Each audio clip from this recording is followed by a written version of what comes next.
मित्रों, साल 2025 का दूसरा सूर्य ग्रहण 21 सितंबर 2025 दिन रविवार को लगने वाला है और यह सूर्य ग्रहण साल 2025 का सबसे लंबा और आखिरी सूर्य ग्रहण होगा, जिसे भारत में भी साफ साफ रूप से देखा जा सकेगा। लेकिन यह सूर्य ग्रहण भारत में कितने बजे लगेगा और इसका सूतक का समय क्या होगा, साथ ही यह सूर्य ग्रहण कब समाप्त होगा, सारी जानकारी आज की इस वीडियो में आप सभी को बताऊंगी। साथ ही आज की वीडियो में हम सभी जानेंगे कि सूर्य ग्रहण के दौरान हमें क्या करना चाहिए और क्या नहीं करना चाहिए, क्योंकि यह सूर्य ग्रहण पितृ अमावस्या तिथि के दिन लगने जा रहा है और इसके 15 दिन पहले ही चंद्र ग्रहण लगा था, जो कि 7 सितंबर 2025 को था। 15 दिन के अंतराल में साल में पड़ने वाले दो बड़े ग्रहणों के बीच में हमारे जीवन पर इसका क्या प्रभाव पड़ेगा, इससे हमें कैसे बचना है, क्योंकि इसका प्रभाव से हमारी कुंडली ही नहीं बल्कि हमारी किस्मत पर भी इसका गहन प्रभाव पड़ने वाला है। तो ऐसे में आज की वीडियो में संपूर्ण जानकारी आप सभी को बताऊंगी। सबसे पहले मैं आप सभी को बता दूं कि साल 2025 का पहला जो सूर्य ग्रहण था वो 29 मार्च 2025 को लगा था और उस दिन होली थी, और इस बार का जो सूर्य ग्रहण है वो 21 सितंबर को लगने जा रहा है, जो कि पितृ अमावस्या तिथि के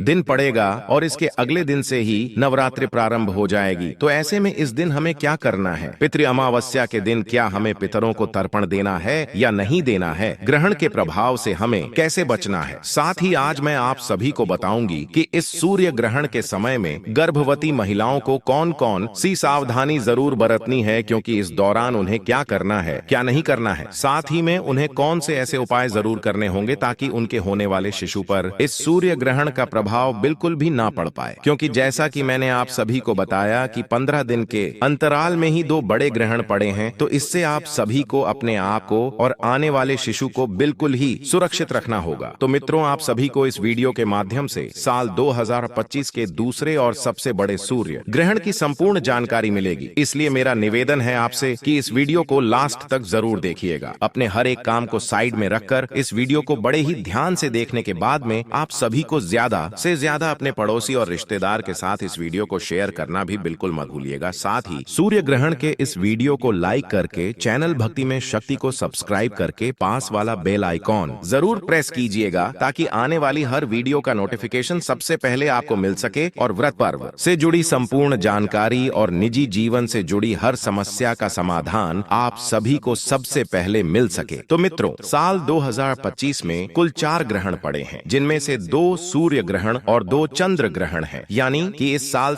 2025 में जो पहला चंद्र ग्रहण था वो 14 मार्च 2025 को लग चुका है। इसके बाद में 29 मार्च 2025 को सूर्य ग्रहण लगा था, यानी कि मार्च के महीने में हमने 2 बड़े ग्रहण देखे। 14 मार्च को चंद्र ग्रहण और 29 मार्च को सूर्य ग्रहण। इसी क्रम में सितंबर के महीने में भी 2 बड़े ग्रहण पड़ रहे हैं, यानी कि 7 सितंबर को चंद्र ग्रहण लगेगा और इसी क्रम में अंतिम साल 2025 का अंतिम सूर्य ग्रहण 21 सितंबर 2025 को लगने जा रहा है। आप सभी को बता दूं कि ज्योतिष शास्त्र में सूर्य ग्रहण को बड़ी ही अशुभ घटना के रूप में देखा जाता है, क्योंकि सूर्य ग्रहण के दौरान सूर्य पीड़ित अवस्था में होते हैं और अशुभ फल देते हैं, क्योंकि इस दौरान सूर्य की शक्ति बिल्कुल ही क्षीण होती है। इस समय वे कष्ट में होते हैं और इस दौरान हमें कोई भी शुभ फल की प्राप्ति नहीं होती है। तो इस समय हमें बिल्कुल ही शुभ कार्यों को करने की मनाही की जाती है। खास तौर पर कोई भी शुभ कार्य सूर्य ग्रहण के दौरान हमें नहीं करना चाहिए। सूर्य ग्रहण तब लगता है जब चंद्रमा पृथ्वी और सूर्य के बीच से गुजरता है और पृथ्वी पर अपनी छाया डालता है, जिससे सूर्य की रोशनी पूरी तरह या फिर आंशिक रूप से बाधित हो जाती है। ये घटना केवल अमावस्या के दिन ही होती है, और जब चंद्रमा सूर्य के कुछ हिस्से को ढकता है तो इसे आंशिक सूर्य ग्रहण कहा जाता है, और जब चंद्रमा सूर्य को पूरी तरह से ढक लेता है, जिसे एक पूर्ण ग्रहण कहा जाता है या फिर पूर्ण सूर्य ग्रहण कहा जाता है। आप सभी को बता दूं, साल 2025 में 21 सितंबर को लगने वाला यह सूर्य ग्रहण आंशिक सूर्य ग्रहण होगा। इसमें पृथ्वी चंद्रमा को पूरी तरह से नहीं ढकेगी, और यह सूर्य ग्रहण 21 सितंबर को अश्विन मास के कृष्ण पक्ष की अमावस्या तिथि को लगेगा। भारतीय समय के अनुसार यह ग्रहण रात 10:59 से लेकर आधी रात करीब 3:23 तक चलेगा। इस ग्रहण का मध्य रात 1:11 पर होगा। इस सूर्य ग्रहण की कुल अवधि लगभग 4 घंटे 24 मिनट तक रहने वाली है। अब बात करते हैं इस सूर्य ग्रहण के सूतक काल की। चंद्र ग्रहण में जब भी ग्रहण लगता है तो सूतक काल 9 घंटे पहले से प्रारंभ हो जाता है। वहीं सूर्य ग्रहण में जब ग्रहण लगता है तो सूतक काल 12 घंटे पहले से मान्य होता है, यानी आपको सुबह सुबह 11 बजे से ही इस सूतक काल का पालन करना होगा। इस दौरान विशेष सावधानियों की आवश्यकता होती है। खास तौर पर गर्भवती महिलाओं को इस समय अतिरिक्त सतर्क रहना चाहिए, क्योंकि माना जाता है कि ग्रहण काल में वातावरण में नकारात्मक ऊर्जा बढ़ जाती है, जिसका प्रभाव स्वास्थ्य और मानसिक स्थिति पर पड़ सकता है। इसलिए इस अवधि में धार्मिक नियमों का पालन करना, शुद्धता बनाए रखना और अनावश्यक कार्यों से बचना अत्यंत लाभकारी माना गया है, क्योंकि ग्रहण का सीधा प्रभाव गर्भ में पल रहे शिशु पर पड़ता है। इसीलिए सूर्य ग्रहण के दौरान गर्भवती महिलाओं को घर से बाहर नहीं निकलना है, चाहे कितना भी जरूरी कार्य क्यों ना हो। गर्भ में पल रहे शिशु के ऊपर इसकी छाया मात्र भी नहीं पड़नी चाहिए। साथ ही ग्रहण काल के दौरान में गर्भवती महिलाओं को भगवान का ध्यान करना चाहिए। मंत्रों का जाप करना बेहद आवश्यक माना गया है और ग्रहण काल के समय इसे विशेष रूप से करना चाहिए। गर्भवती महिलाओं को इस दौरान अपने पेट पर गेरू का लेप लगाना शुभ और सुरक्षात्मक माना जाता है। धार्मिक शास्त्रों में बताया गया है कि ग्रहण काल में किसी भी पवित्र पुस्तक का पाठ करने से आत्मा शुद्ध होती है और नकारात्मक ऊर्जा का असर कम हो जाता है। गर्भवती महिलाओं को ग्रहण के समय किसी भी प्रकार की नुकीली या धारदार वस्तुओं का उपयोग बिल्कुल नहीं करना चाहिए, क्योंकि ऐसा करना अशुभ माना जाता है। ग्रहण काल में खाने पीने से भी बचना चाहिए। यदि किसी कारणवश स्वास्थ्य ठीक न हो तो गर्भवती महिला को आराम करना चाहिए और सीधे लेट जाना चाहिए, लेकिन किसी भी तरह का कार्य नहीं करना चाहिए। उस समय केवल मंत्रों का उच्चारण करना ही सबसे उत्तम माना गया है। इसी अवधि में मंदिरों के पट भी बंद कर दिए जाते हैं और भगवान की मूर्तियों की पूजा नहीं की जाती। शास्त्रों के अनुसार गर्भवती महिला को ग्रहण के दौरान गलती से भी सूर्य की ओर नहीं देखना चाहिए। ग्रहण का समय गर्भवती महिलाओं के लिए मानसिक और शारीरिक दोनों ही दृष्टि से संवेदनशील होता है, इसलिए उन्हें किसी भी प्रकार की चिंता या तनाव नहीं लेना चाहिए। इस दौरान झुककर कोई काम नहीं करना चाहिए। सुई धागे का प्रयोग, बुनाई, सिलाई या कढ़ाई करना पूर्णतः वर्जित है। प्राचीन मान्यताओं के अनुसार ग्रहण के दौरान धातु से बनी वस्तुओं का उपयोग या उन्हें शरीर पर धारण करना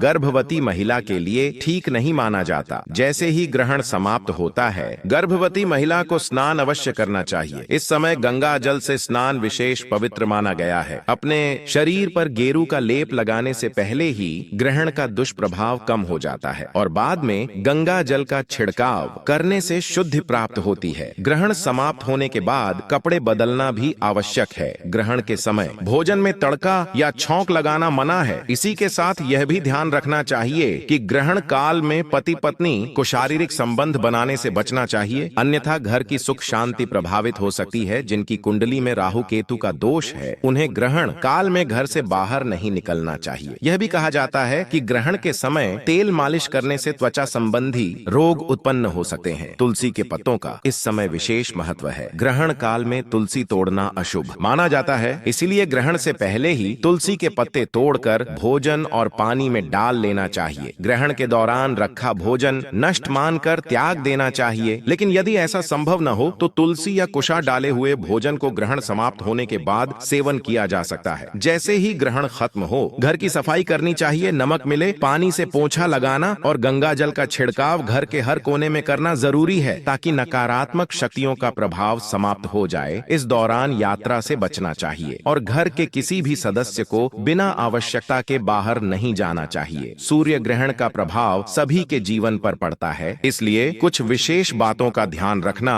अनिवार्य है। ग्रहण के समय बालों में तेल लगाना, भोजन करना, पानी पीना, सोना, कपड़े धोना, बर्तन साफ करना, ताला खोलना या दंत मंजन करना तक मना है। यह सब कार्य वर्जित बताए गए हैं। यदि कोई बीमार, वृद्ध, बच्चा या गर्भवती महिला है और उन्हें ग्रहण के समय भोजन या पानी की आवश्यकता पड़ जाए तो उन्हें पहले से ही तैयारियां कर लेनी चाहिए। ग्रहण से पहले ही खाने पीने की चीजों में तुलसी पत्ते या कुशा डाल देना चाहिए। ऐसा करने से भोजन दूषित नहीं होता और ग्रहण का दोष उस पर नहीं लगता। सूर्य ग्रहण के समय शुभ कार्य करना भी मना है। पूजा पाठ, आरती, मूर्ति का स्पर्श करना अशुभ माना जाता है। पेड़ पौधों को तोड़ना, फूल पत्ते छूना तक वर्जित है। इसी प्रकार बाल काटना, नाखून काटना, दाढ़ी बनाना या किसी भी प्रकार का सौंदर्य संबंधी कार्य करना शास्त्रों में मना बताया गया है। मांस, मछली, मदिरा और किसी भी प्रकार के नशीले पदार्थों का सेवन ग्रहण के समय वर्जित है। यहाँ तक कि ताश जुआ खेलना, मनोरंजन में समय बिताना भी नकारात्मक प्रभाव लाता है। ग्रहण काल में किसी और का दिया हुआ अन्न या उतरा हुआ वस्त्र धारण करना करना भी हानिकारक है। कहा जाता है कि इससे वर्षों का पुण्य नष्ट हो जाता है। ग्रहण काल में झगड़ा करना, झूठ बोलना,